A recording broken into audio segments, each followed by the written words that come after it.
Dear students, in this session let us discuss about production of human recombinant insulin. Students, as we all know that insulin is a hormone which is produced by a heterocrine gland, that is pancreas. Especially in pancreas, the beta cells of islet of Langerhans of the pancreas produces insulin. That is naturally. That is called as natural insulin. Whereas when the demand increases, the insulin is also produced by artificial method by using that recombinant DNA technology. That is known as recombinant insulin. Insulin is prepared by recombinant DNA technology on large scale for medicinal purposes. It was first produced by American biotech company in the year 1983 by using a landmark name, that is Humulin. So American biotech company was the first company which produces artificial insulin in large scale for the purpose of medicinal in medical field. Is there any need to produce this artificial insulin or genetically engineered insulin by using DNA recombinant technology?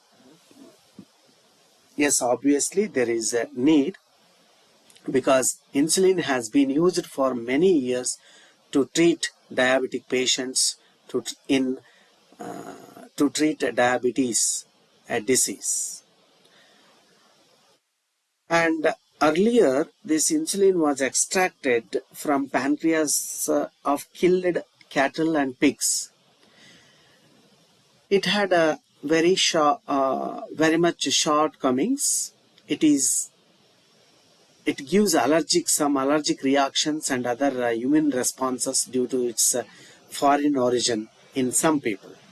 Another big challenge was to cater to the ever-increasing demand and large-scale production. To overcome all these problems, the production of insulin by recombinant DNA technology was done, and it has proved to be a very beneficial.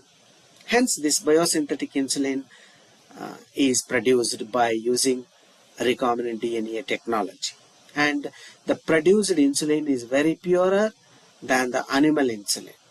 And it also reduces the formation of antibodies against it.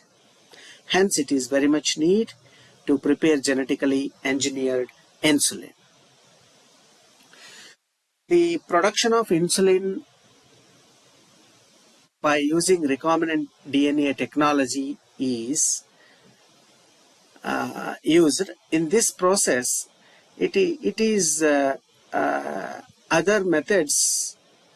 It is a multi-step process. The basic steps for insulin productions are as follows. At first, the suitable vector is isolated from E. coli bacteria, and then it is cut open by restriction endonuclease enzyme. Then the gene, that is insulin coding gene, is isolated from beta cell of human being and inserted in the open plasmid, that is a vector, particularly that is E. coli. Okay. Then the plasmid and gene of interest are recombined together by DNA ligase enzyme. This recombined plasmid is inserted into the suitable host cell, that is E. coli bacteria, and now this recombined host cell start to producing insulin hormone during the incubation process. And these are the steps, and this is a procedure, a basic procedure to produce insulin by using recombinant DNA technology. And other method is also used to produce the to produce insulin by recombinant DNA technology that was designed by scientists Gilbert and Willoco-Morrow. In this method, mRNA instead of rDNA, recombinant DNA, here mRNA for pre-proinsulin is isolated from islet of Langerhans cell. mRNA is reverse transcribed to form DNA, and then it is inserted into the PBR322 plasmid in the middle of the gene for penicillinase. Then the recombinant plasmid is transformed into the suitable host, that is E. coli cell. The host produced penicillinase plus pre-proinsulin. Then the insulin is later separated by the trypsin treatment. This is another technique or another method by using recombinant DNA for production of insulin that was designed by two scientists, that is Gilbert and Willoco-Morrow. And this is about the production of insulin by using recombinant DNA technology.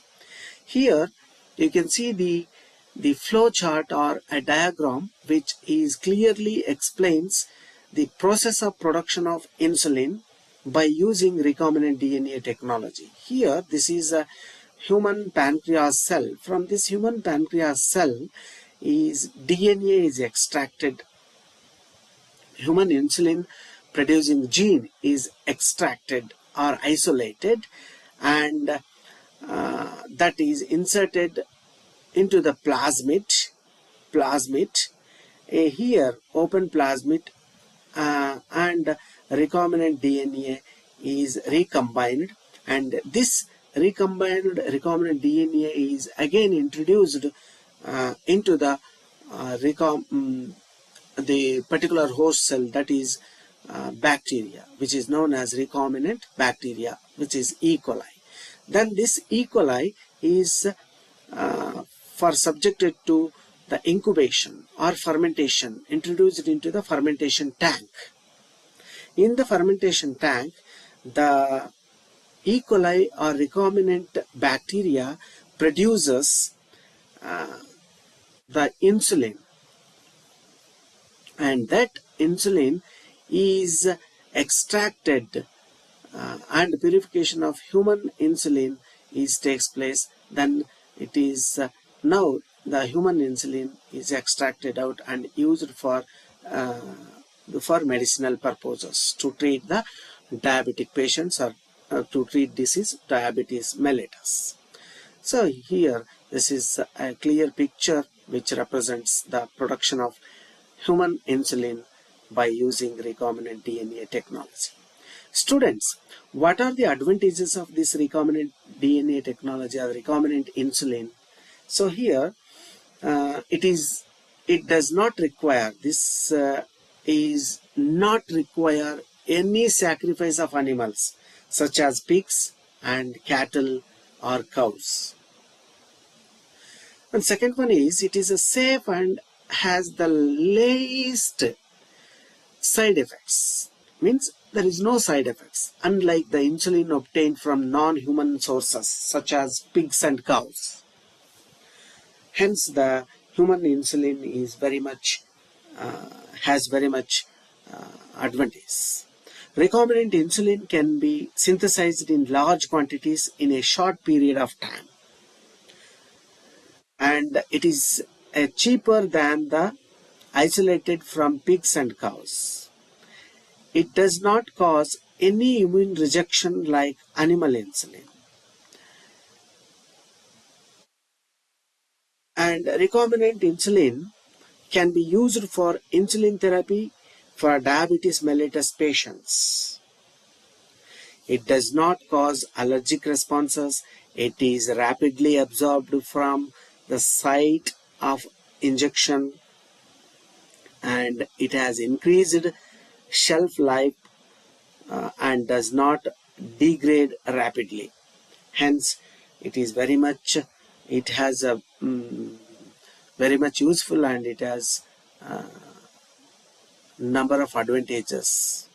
That is, recombinant insulin has a number of advantages than the other insulins.